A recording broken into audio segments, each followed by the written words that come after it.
이 아침 하나님께서 주시는 말씀은 누가복음 18장 1절에서 14절 말씀 한 절씩 교독하겠습니다. 항상 기도하고 낙심치 말아야 될 것을 저희에게 비유로 하며 하나님을 두려워 아니하고 사람을 무시하는 한 재판관이 있는데 그 도시에 한 과부가 있어 자주 그에게 가서 내 원수에 대한 나의 원한을 풀어주소서 하되 그가 얼마 동안 듣지 아니하다가 후에 속으로 생각하되 내가 하나님을 두려워 아니하고 사람을 무시하나 이 과부가 나를 번거롭게 하니 내가 그 원한을 풀어주리라. 그렇지 않으면 늘 와서 나를 괴롭게 하리라 하였느니라. 주께서 또 가라사대 불의한 재판관의 말한 것을 들으라. 하물며 하나님께서 그 밤낮 부르짖는 택하신 자들의 원한을 풀어주지 아니하시겠느냐? 저희에게 오래 참으시겠느냐? 내가 너희에게 이르노니 속히 그 원한을 풀어주시리라. 그러나 인자가 올 때에 세상에서 믿음을 보겠느냐 하시니라. 또 자기를 의롭다고 믿고 다른 사람을 멸시하는 자들에게 이 비유로 말씀하시되 두 사람이 기도하러 성전에 올라가니 하나는 바리새인이요 하나는 세리라. 바리새인은 서서 따로 기도하여 가로되 하나님이여 나는 다른 사람들 곧 토색, 불의, 간음을 하는 자들과 같지 아니하고 이 세리와도 같지 아니함을 감사하나이다. 나는 일에 2번씩 금식하고 또 소득의 11조를 드리나이다 하고 세리는 멀리 서서 감히 눈을 들어 하늘을 우러러 보지 못하고 다만 가슴을 치며 가로되 하나님이여 불쌍히 여기소서 나는 죄인이로소이다 하였느니라. 내가 너희에게 이르노니 이 사람이 저보다 의롭다 하심을 받고 집에 내려갔느니라. 무릇 자기를 높이는 자는 낮아지고 자기를 낮추는 자는 높아지리라. 아멘. 누가복음 18장에는 여러 가지 비유들이 소개되고 있습니다. 그 중에서 오늘 1절부터 8절까지의 내용에 보면은 한 과부가 재판장을 찾아가서 자신의 억울한 것들을 이야기하며 그 원한을 풀어달라고 간청을 합니다. 결국에는 그 간청이 계속되어지자 재판관이 그 소원을 들어주었다라고 하는 이야기이지요. 그런데 오늘 이 1절부터 8절까지의 내용에 보면은 이 재판관에 대한 좀 상세한 서술들이 좀 이어지고 있는 걸 봅니다. 그 재판관이 어떤 재판관이냐 하면 하나님도 두려워하지 않고 사람들은 무시하기까지 하고 그러면서 자신이 가지고 있는 이 권력 행사하기를 좋아하면서 인간의 양심이나 어떤 긍휼함이나 정의와 같은 것과는 거리가 먼 사람으로 표현하고 있습니다. 재판관이라면 당연히 법이나 공의를 존중해야 될 것 같은데 이 재판관은 오히려 재물이나 권력을 가진 사람들을 향해서만 대우를 하는 것 같습니다. 그리고 돈 없고 약한 사람들을 향해서는 도리어 포악을 일삼고 있는 그런 재판관으로 소개됩니다. 그런 재판관 앞에 한 과부가 나타났습니다. 나의 억울함을 풀어달라고. 그런데 물론 그의 그 억울함을 풀어달라는 그 말이 이 재판관에게는 전혀 들리지 않을 겁니다. 관심이 전혀 없습니다. 그런데 재판관이 전혀 예상하지 못한 일이 이 상황 가운데 일어납니다. 그게 무엇입니까? 이 과부가 간청하고 메어 달리는 게 일반적이지 않다라는 겁니다. 좀 다르다는 거예요. 한 번, 두 번 찾아와서 간청하는 게 아닙니다. 간청할 때마다 얼마나 모욕을 주며 외면했겠습니까? 재판관이 거들떠 보지도 않았을 겁니다. 그런데 그것에 아랑곳하지 않고 밤낮을 가리고 않고 찾아와서 간청을 합니다. 그 간청이 너무 끈질겼기 때문에 귀찮아서 내가 하나님도 두려워하지 않고 사람을 내가 무시하는 존재이지만 그런 사람이지만 내가 더 이상 귀찮지 않기 위해서 나를 위해서 내 이 사람 간청 들어줘야겠다. 그렇게 오늘 본문에서는 얘기하고 있습니다. 재판관을 향한 이 지금 과부의 이 간청, 그 간절한 원함이라는 것은 밤낮을 가리지 않고 계속되었다고 합니다. 끊임없이 계속되었다는 거죠. 어쩌면 지금 이 과부에게는 재판관이 자신을 향해서 거절하는 한 번, 두 번, 세 번, 네 번의 이 거절이 그의 마음을 낙심시키지 못할 만큼, 낙심할 만한 여유가 없을 만큼의 그런 더 이상 물러설 곳이 없는 그런 간절함이 있었던 여인이라 볼 수 있겠습니다. 그래서 그녀는 재판장의 어떠한 상황도 고려하지 않습니다. 그 재판장의 형편도 생각하지 않습니다.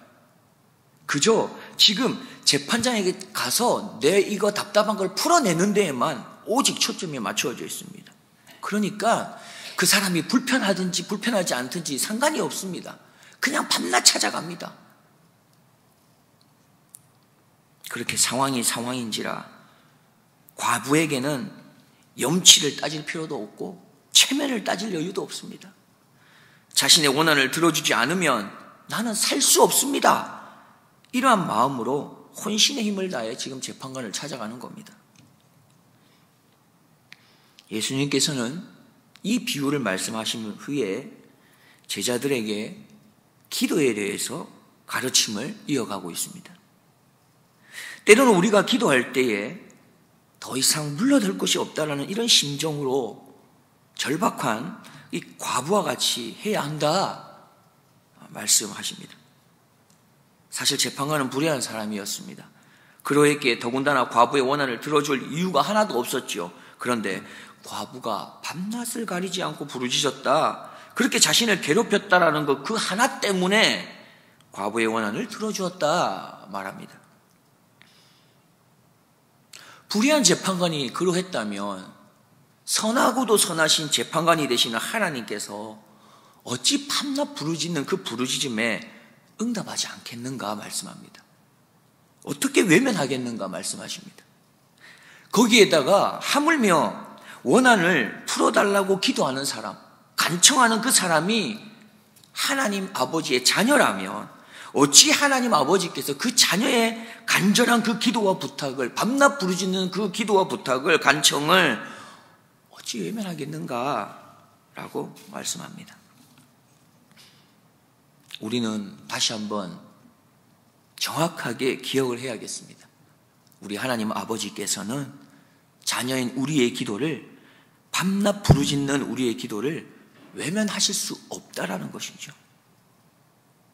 어떤 사람의 기도도 아니라 자녀가 밤낮 부르짖는데, 눈물 흘려 부르짖는데 어찌 아버지께서 그 눈물의 기도를, 목이 터져라 부르짖는 기도를 외면하실 수가 있겠습니까? 우리는 다시 한번 기억해야 됩니다.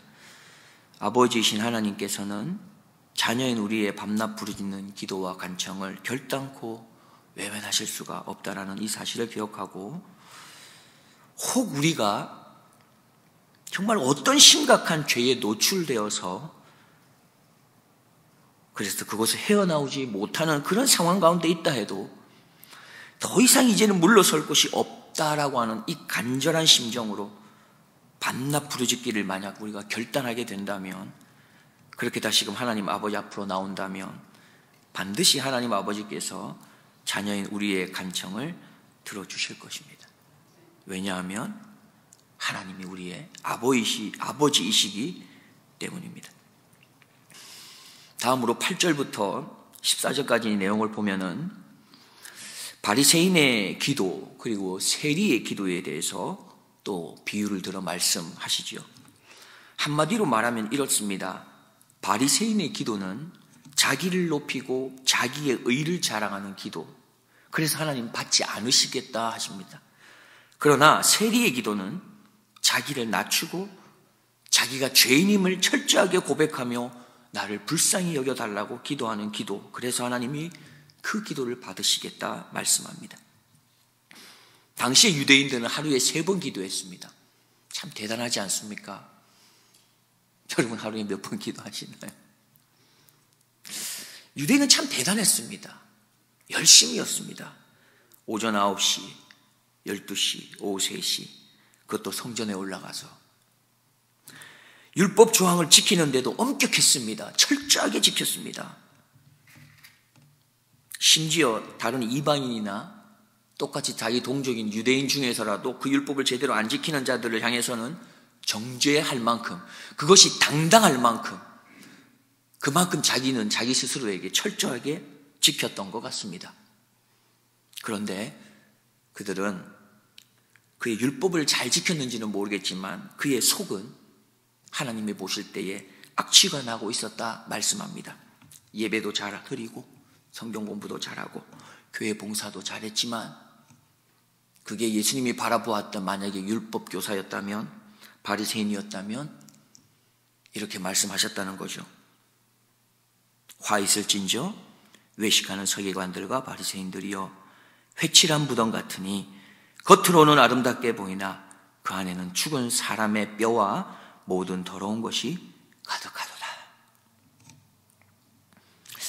반면에 세리들은 어떤 자들입니까? 로마 정부 아래 있으면서 유대인들을 관리하는 자로서 로마를 위해서 똑같은 동족에게 세금을 빼앗고 더 많이 혹은 빼앗아서 갈취하고 자기가 더 가지고 이러했기 때문에 자기들 스스로도 알고 있었습니다. 아, 우리는 우리 동족 유대인들에게 미움을 받을 수밖에 없겠구나. 그래서 어떤 세리들은 그 행위에 대해서 크고 작은 죄의식을 가졌던 거죠. 그래서 바리새인은 그런 마음을 가지고 있었기 때문에 기도가 달랐던 것이죠. 계속해서 보면 바리새인은 이렇게 기도했다고 말합니다. 하나님, 저는 토색, 불의, 간음을 하는 자들과 같지 않습니다. 세리와도 같지 않음을 나는 감사합니다. 무슨 말입니까? 자신은 불의하지 않다라는 것입니다. 그러면서 기도합니다. 그리고는 자기가 금식한 것도 자랑하지요. 유대인에게 금식은 1년에 한 번 속죄일에 행하게 되었는데요, 때에 따라서는 자신이 하나님을 향하여 더 공을 들이고자 하는 그 마음에 매주 월요일, 목요일에 또 금식을 행하기도 했답니다. 그리고는 예루살렘의 장이 열릴 때가 되면 사람들이 많이 찾아오니까 그때 얼굴을 희게 하고 헝클어진 머리로 하고 구김이 있는 옷을 입고 나가서는 자신이 금식하고 있는 것들을 일부러 드러내었다고 하죠. 그게 바로 바리새인의 기도였습니다. 그러나 세리의 기도는 어땠습니까? 13절 말씀 우리가 우리의 기도라 생각하며 같이 한번 읽어보면 좋겠습니다. 13절입니다. 세리는 멀리 서서 감히 눈을 들어 하늘을 우러러 보지도 못하고 다만 가슴을 치며 가로되 하나님이여 불쌍히 여기옵소서 나는 죄인이로소이다 하였느니라. 우리는 누구나 자기 자랑하기를 좋아하거나 자기 나타내는 걸 좋아하는 사람, 교만한 사람을 가까이 하기를 꺼려합니다. 반대로 겸손한 사람, 그 사람을 가까이 하기를 좋아하지요. 하나님께서는 우리에게 분명하게 약속하고 계셔요. 마태복음 7장 7절에서 8절 구하라 그러면 너에게 주실 것이요 찾으라 그러면 찾을 것이요 문을 두드리라 그러면 너에게 열릴 것이니 구하는 이마다 얻을 것이요 찾는 이가 찾을 것이요 두드리는 이에게 열릴 것이니라. 그런데 교만한 자의 기도는 하나님 멀리 하십니다. 잠언 말씀에 교만은 패망의 속봉이다. 거만한 마음은 넘어짐의 앞잡이다 말씀하시지 않습니까? 그렇다면 우리의 기도는 어떠합니까? 우리의 기도는 자신을 드러내는 기도입니까? 아니면 자신을 철저하게 낮추고 있는 기도입니까? 다른 말로 표현해 보자면 우리의 신앙생활은 내가 나타나는 신앙생활, 내가 높아지는 신앙생활입니까? 아니면 반대로 내가 철저하게 낮아져서 내 낮아짐 때문에 남이 높아질 수 있는 그런 신앙생활을 우리는 하고 있는 것입니까? 말씀의 결론을 맺고자 합니다. 먼저 우리의 기도는 믿음의 기도여야 합니다. 믿음의 기도란 응답 받을 때까지 끈기 있게 하는 기도를 말씀합니다. 어떤 상황에 따라 여건에 따라 또 내 체면 때문에 그러한 것에 마음을 뺏기지 아니하고 더 이상 물러설 곳이 없다라고 하는 심정으로 간절함으로 기도하는 것, 그게 믿음의 기도입니다. 두 번째, 우리의 기도는 겸손의 기도이어야 합니다. 겸손의 기도는 우리의 자세를 바꿉니다. 겸손의 기도는 우리의 행동을 바꿉니다. 더 나아가서 겸손의 기도는 우리의 마음, 마음까지 바꿉니다. 겸손의 기도에는 내가 하나님을 위해 무엇을 했습니다, 내가 이웃을 위해, 내가 남편을 위해, 내가 누군가를 위해 무엇을 했다라고 하는 그러한 생각을 하는 기도가 아닙니다. 그저 내가 하나님 앞에 더 큰 사랑의 빛을 진 것을 갚지 못한 그 마음으로 기도하는 것이며, 조금 더 거룩하고 조금 더 성결하게 하나님 앞에 살아내지 못한 것에 대하여 안타까운 마음으로 주님, 저를 불쌍히 여겨달라고, 그런 마음으로 기도하는 것이 겸손의 기도입니다. 오늘부터 우리의 기도가 변화되기를 소망합니다. 아니면 혹은 조금 더 성숙되어지기를 소망합니다. 반드시 자녀의 기도를 응답해 주실 우리 하나님을 향하여 믿음과 확신으로 가지고 응답해 주실 때까지 인내함으로 기도하기를 소망합니다. 그리고 주님, 저를 불쌍히 여겨주십시오, 저는 죄인입니다 라는 심령으로, 겸손한 마음으로 기도할 수 있는 우리 모두가 되기를 주님의 이름으로 축복드립니다. 기도하겠습니다. 하나님, 한없이 부족하고 한없이 주님 앞에 허물됨으로 가득한 저희들을 불쌍히 여겨주셔서 오늘 이 새로운 아침도 선물로 주시고 하루의 시작을 우리의 좋으신 아버지 하나님 앞에 나와 기도하며 시작할 수 있도록, 말씀 앞에서 시작할 수 있도록 해주셔서 참 감사합니다. 하나님, 우리의 기도가 믿음의 기도가 되기를 원합니다. 그래서 응답해 주실 때까지 끈기 있게 기도할 수 있는 우리의 믿음의 기도가 되도록 도와주옵소서. 하나님, 우리가 겸손의 기도를 드리기를 원합니다. 자랑할 것이 있는 것이 아니라 끊임없이 더 성결하고 성숙하고 하나님께 더 가까이 나아가기를 갈망하는 그런 겸손의 기도가 되어서 우리의 신앙 자체에 내가 낮아짐으로 다른 사람을 높여줄 만한 아름다운 신앙의 걸음이 이어지도록 도와주옵소서. 사랑 많으신 예수님의 이름으로 기도드립니다.